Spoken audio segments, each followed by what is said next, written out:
আজকের পাঠ শরৎচন্দ্র চট্টোপাধ্যায়ের মহেশ। গ্রামের নাম কাশীপুর। গ্রাম ছোট, জমিদার আরও ছোট, তবু দাপটে তার প্রজারা টু শব্দটি করিতে পারে না, এমনই প্রতাপ। ছোট ছেলে জন্মতিথি পূজা, পূজা সারিয়া তর্করত্ন দ্বিপ্রহর বেলায় বাটি ফিরিতেছিলেন।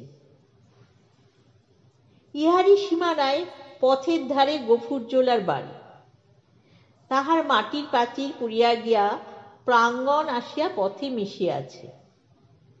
পথের ধারে একটা পিটালি গাছের ছায়ায় দাঁড়াইয়া তর্করত্ন উচ্চকণ্ঠে ডাক দিলেন, ওরে ও গফরা, বলি ঘরে আছিস?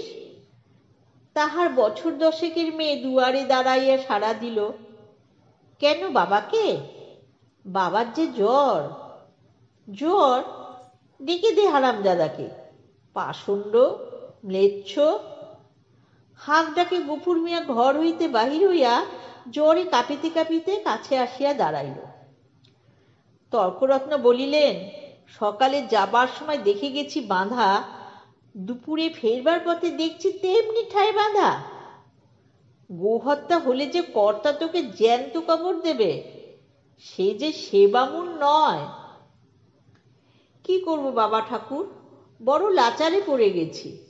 কদিন থেকে গায়ে জ্বর, দড়ি ধরে যে দুটো খাইয়ে আনবো তা মাথা ঘুরে পড়ে যায়। তবে ছেড়ে দে না, আপনি চড়াই করে আসুন।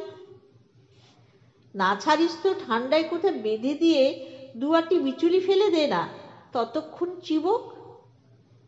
তোর মেয়ে ভাত রাঁধিনি? ফ্যানে জলে দে না এক গামলা, খাক। গফুর জবাব দিল না। তর্করত্ন বললেন, তাও নেই বুঝি? কি করলি খড়? ভাগে এবার যা পেলি সমস্ত বেচে পেটায়ও নম। গরুটার জন্য এক আঁটি ফেলে রাখতে নেই, বেটা কসাই। এই নিষ্ঠুর অভিযোগ গফুরের যেন বাকরোধ হইয়া গেল। গফুর বলল, হাকিম, তুমি তোমার রাজত্বি ছেড়ে আর পালাবো কোথায়? আমাকে ৫০ বিচুলিও না হয় দাও। চালে খড় নেই, একখানি ঘর, বাপ বেটিতে থাকি, তাও না হয় তালপাতার গাজা দিয়ে এই বর্ষাটা কাটিয়ে দেব, কিন্তু না খেতে পেয়ে আমার মহেশ মরে যাবে।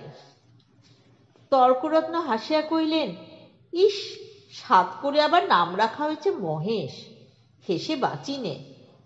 কিন্তু এ বিদ্রূপ গফুরের কানে গেল না। সে বলিতে লাগলো, কিন্তু হাকিমের দয়া হলো না।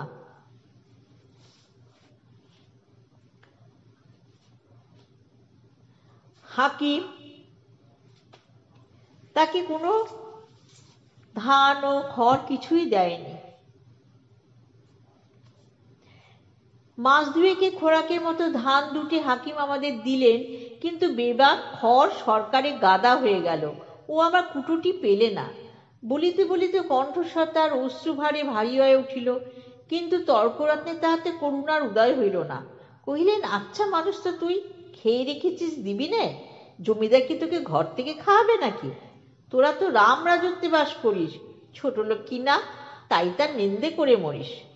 গফুর লজ্জিত হইয়া বলিল, নিন্দে করব কেন বাবা ঠাকুর? নিন্দে তার আমরা করি নে, কিন্তু কোথা থেকে দিই বলো তো?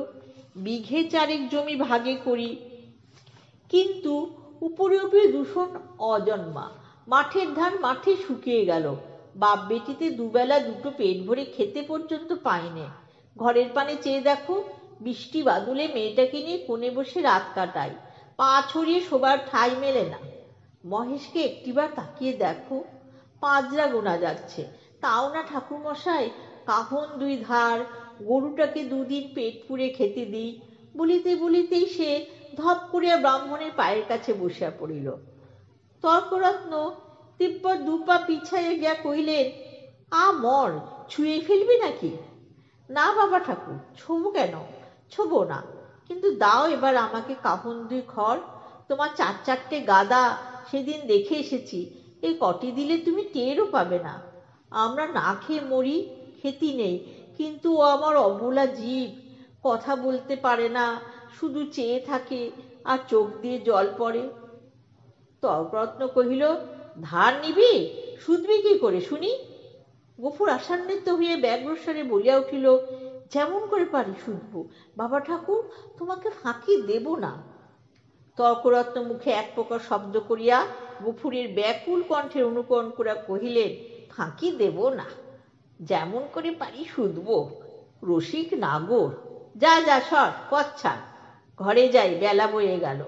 এই বলিয়া তিনি একটু মুচকিয়া হাসিয়া পা বাড়াইয়াই সহসা সভয়ে পিছাইয়া গিয়ে সক্রোধে বলিয়া উঠিলেন, মর, সিংনের আসিছে, গুতবে নাকি? গফুর উঠিয়া দাঁড়াইল। ঠাকুরের হাতে ফল মূল ও ভিজা চালের পুটুলি ছিল, সেইটা দেখাইয়া কহিল, গন্ধ পেয়েছে, এক মুঠো খেতে চায়। খেতে চায় তা বটে, যেমন চাষা তার তেমনি বলদ, খড় জোটে না, চালকলা খাওয়া চাই। নে নে, পথ থেকে ছড়িয়ে বাঁধ তো, যে সিং কোন দিন দেখছি কাকে খুন করবে। এই বলিয়া তর্করত্ন পাশ কাটাইয়া হনন করিয়া চলিয়া গেলেন। গফুর সেদিকে দৃষ্টি ফিরাইয়া ক্ষণকাল স্তব্ধ হইয়া মহেশের মুখের দিকে চাইয়া রইল। তাহার নিবিড় গভীর কালো চোখ দুটি বেদনা ও ক্ষুধায় ভরা।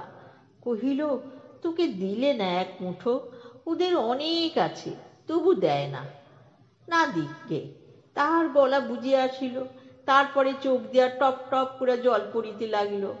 কাছে আসিয়া নীরবে ধীরে ধীরে তাহার গলায়, মাথায়, পিঠে হাত বুলিয়া দিতে দিতে চুপি চুপি বলিতে লাগিল, মহেশ, তুই আমার ছেলে, তুই আমাদের 8 সন প্রীতিপালন করে বুড়ো হয়েছিস, তোকে আমি পেট পুড়ে খেতে দিতে পারিনি, কিন্তু তুই তো জানিস তোকে আমি কত ভালোবাসি।